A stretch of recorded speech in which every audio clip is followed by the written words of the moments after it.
नमस्ते भाई बहनों, मेरे चैनल पर आपका स्वागत है। आज हम 1 नवंबर 2023 की करवा चौथ की जो पूजा विधि है उसको बताने जा रहे हैं।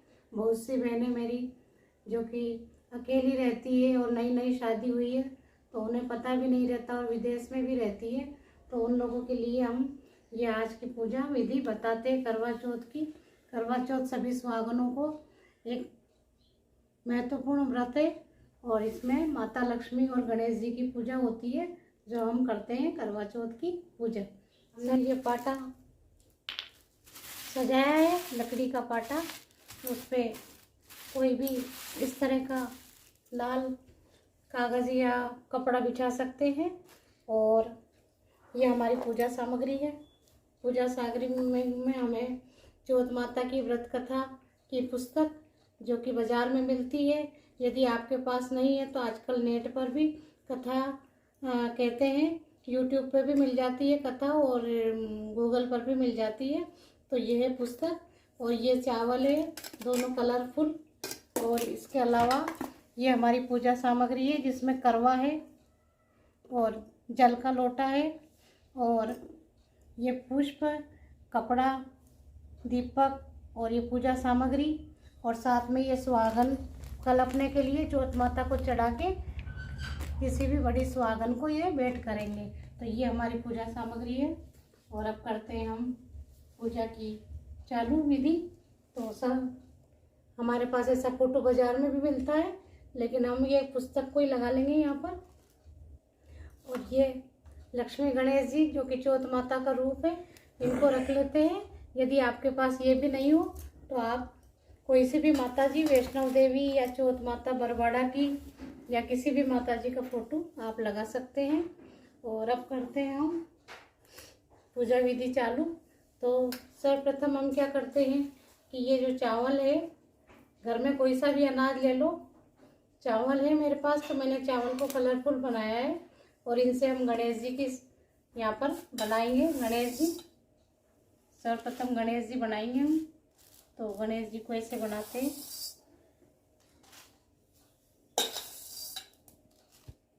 और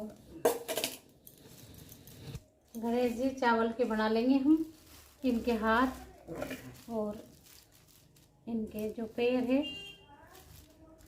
और ये गणेश जी हमारे बन चुके हैं। और अब हम बनाएंगे माता लक्ष्मी, चौथ माता। तो चौथ माता हमने कलरफुल ग्रीन कलर के चावल से बना रहे हैं। अनाज से बनाते हैं, कोई से भी अनाज ले सकते हैं हम। तो ये चौथ माता बनाई है।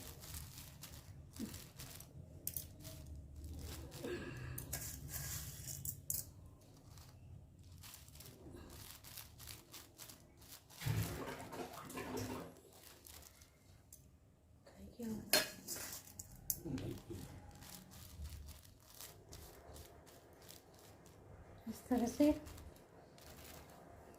ये हमने चौथ माता बनाई। शोर कर रही है।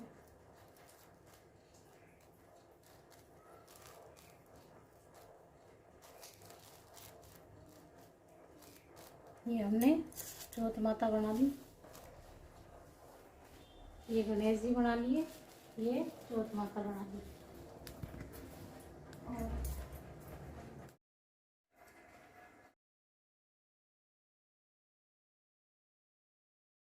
हमने चौथ माता बना ली है और अब हम यहाँ पर रखेंगे करवा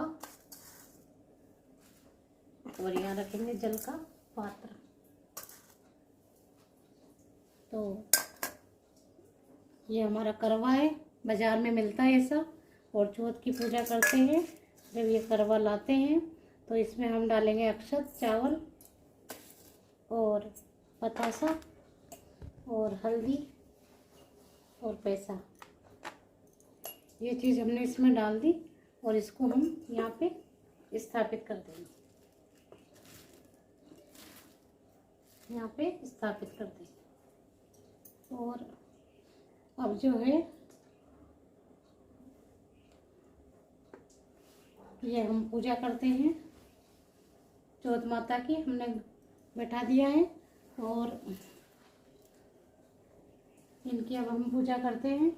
तो सर्वप्रथम हम गणेश जी को और चौथ माता को जल का आचमन करवाते हैं, अभिषेक करवाते हैं जल से, और फिर इनको हम करेंगे कुमकुम और करवे की पूजा। करवे की पूजा करने के बाद हम हल्दी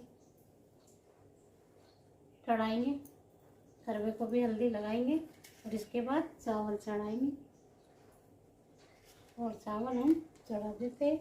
अब हमने ये गणेश जी के लिए दुपट्टा है जो इनके हाथों पे चढ़ाएंगे और माता जी के लिए चुंदरी है जो हम इनके सिर पर उड़ाएंगे। इस तरह से हमने इनको चुंदरी और ये फूल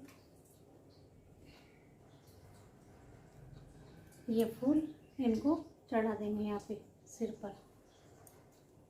और ये जो हमारी तस्वीर है इस पे भी हम फूल चढ़ा देंगे और करवे पर फूल चढ़ा देंगे। और या फिर जो भी ग्रीनरी है आपके पास तो करवे में हम इस तरह से लगा देते हैं इनको।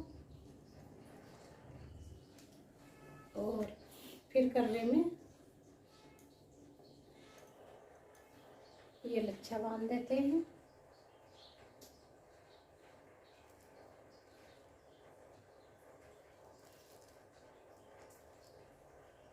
और लच्छा बांधने के बाद हम गणेश जी को, चौथ माता को ये लच्छा चढ़ा देते हैं, लच्छा डोरी। और इसके बाद हम करवे पे जो कि हमने पूड़ी और ये जो भी पकवान बनाए वो हम रख सकते हैं। पूड़ी हमने इस पे रख दी है और ये जो बताशे का भोग है ये माता जी को और गणेश जी को लगा देते हैं। और ये गणेश जी को जनेऊ चढ़ा देते हैं। इस तरह से हमारी पूजा तो संपन्न हुई। अब ये पान है, जो पान और सुपारी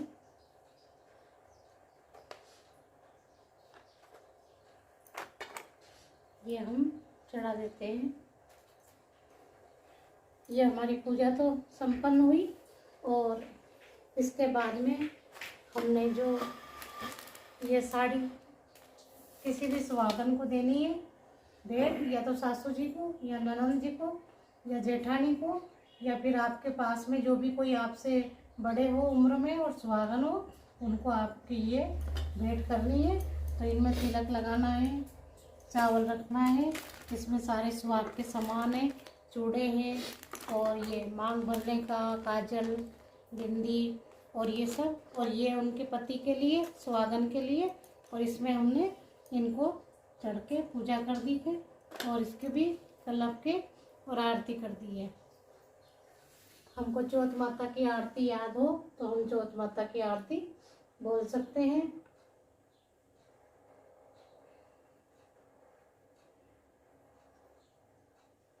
और चौथ माता की पूजा संभव है, हमारी पूर्ण हो चुकी है। और इसके दिन सुबह से व्रत करते हैं। व्रत में हम कोई तो निर्जल भी करता है, लेकिन जैसे भी अपने शरीर की हिम्मत हो इस तरह के व्रत करने चाहिए। ऐसा कोई ज़रूरी नहीं है कि आप जल भी ना पिए। और आप बीमार है या कोई है तो दवा भी ले सकती है। और यदि मान लो आप ड्राई फ्रूट वगैरह लेती है तो कभी आपको ऐसी कोई परेशानी आती जब आप ड्राई फ्रूट ग्रहण कर सकती हो। लेकिन जब तक शरीर स्वस्थ है तो आप निर्जल ही व्रत करें और पूरे दिन व्रत रखें। शाम को चंद्रमा की पूजा करें और पूजा करने के बाद में आप अपने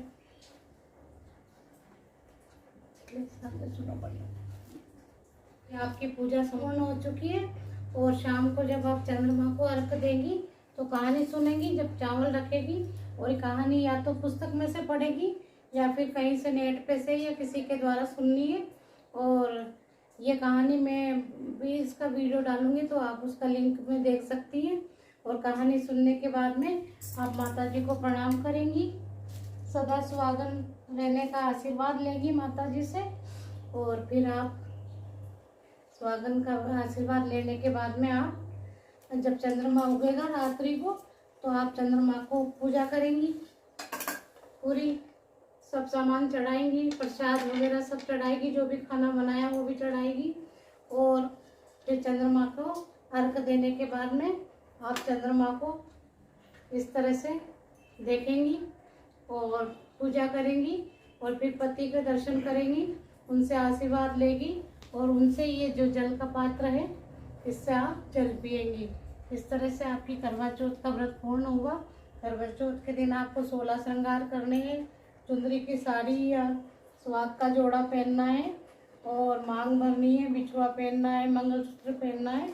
और इसके बाद सारे 16 श्रृंगार करने के बाद में आप ये पूजा विधि से पूजा करेंगी और चंद्रमा को अर्घ देगी, अपने पति को दोग देगी और पति की लंबी आयु की कामना करेगी।